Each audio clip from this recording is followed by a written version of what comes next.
Det er vigtigt, at I ligesom beslutter jer for, at der skal lægges noget energi i den her opgave. Den kommer til at stå på jeres eksamensbevis. Og det er vigtigt, at I bruger den til noget konstruktivt i forhold til at tænke over, hvad vil I gøre. Når engang I bliver store, selvom I er store nu, så er der altså stadigvæk en lang vej forude med hensyn til at få en uddannelse. Altså, jeg har valgt at gå på efterskole for at få nogle nye venner og at kunne udvikle mig fagligt efter folkeskolen. På grund af, i hvert fald mit vedkommende, jeg vil gerne gøre mere ud af fysik og matematik til den uddannelse, jeg skal vælge efter efterskole. Det er fordi, at det er en god oplevelse, og man får en masse nye udfordringer, og man møder nye mennesker. Og så også fordi man kan få alt det der internationale med, at vi kan komme i udlandspraktik, og det synes jeg lyder rigtig spændende. Jeg har lidt mor og far i baghånden hele tiden, så der skal man lære at stå på egen ben.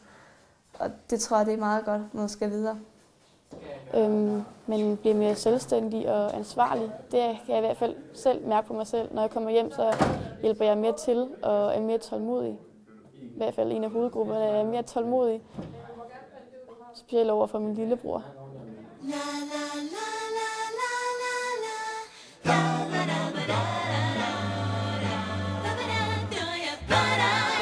De unge mennesker søger vores skole, fordi de dels meget gerne vil have en god, gedigen erhvervsundervisning, og rigtig mange forældre synes, det er en god idé, at man kommer herned og finder ud af, hvilken vej man skal gå med ungdomsuddannelse. Her ved os har vi 6 erhvervslærere, som hver har sine klasser, og de har så timer på skemaet. Og det er så dem, der prøver at afklare dem i deres fremtidige studievalg. Så vi prøver at finde ud af, hvilke kompetencer man har som ung menneske, og hvilken retning, der er den rigtige at gå. Og så har vi praktikker, hvor vi får 3 prioriteter, hvor vi gerne vil hen. Og så får man næsten altid første prioriteten. Og så får man også en rigtig fed oplevelse af det. Og jeg tror, man bliver langt mere sikker på, hvad man vil i fremtiden, når man går på den her skole. Så oplever man mange forskellige typer mennesker.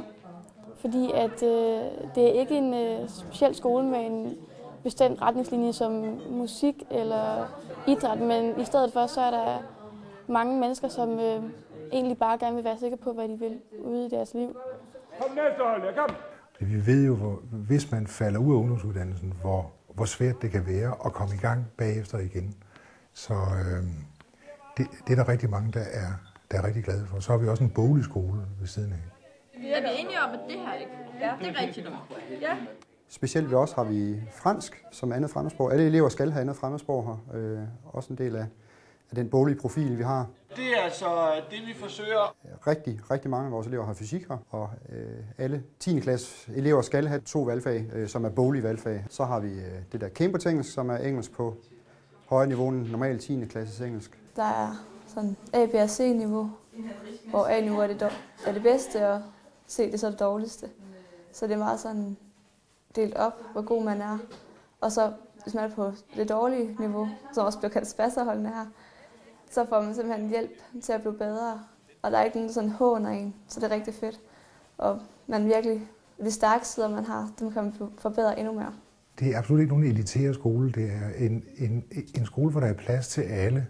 Men det vi gør meget ud af, det er, at man skal kunne lide at gå i skole, man skal holde af at gå i skole, og synes, det er spændende at være sammen med skolelærer, der gerne vil guide dem videre i deres tilværelse, og gerne vil stille nogle krav til de unge mennesker. Når man kommer, så er det fordi, at man godt kan lide at gå i skole, og på grund af, at der er så meget internationalt samarbejde, at man får udvekslingselever med hjem, og så er der også andre elever fra udlandet, som kommer ned og bor i husene, og også til hverdagen, hvor man også lærer at snakke mere engelsk i ens hverdag, når man lærer andre kulturer at kende. Jamen altså, hvis de unge mennesker skal bo i EU, jamen, så er de også nødt til at kunne nogle sprog og vide noget om de andre kulturer. Derfor tager vi ud og besøger de her skoler rundt omkring i Europa, hvor de bor privat indkvarteret, vores unge mennesker, enkeltvis hos lokale familier.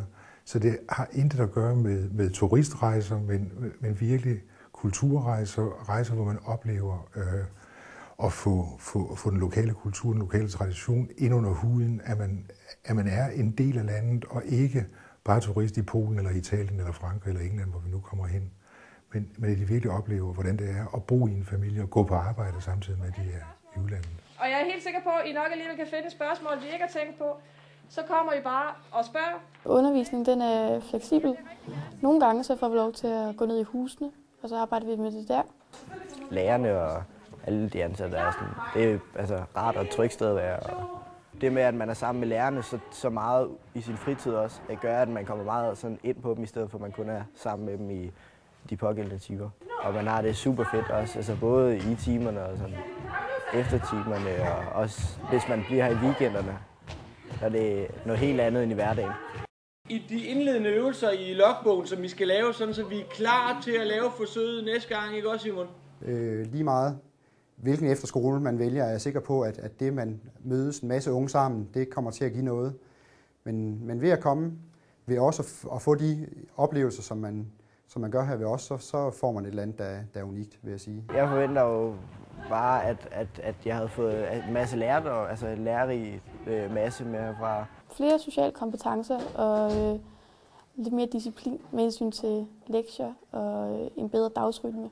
Så man er klar til nye udfordringer og er sådan stærk nok til at tage imod dem, så man ikke er sådan en lille forskrækket mus, der skal ud og se den store verden.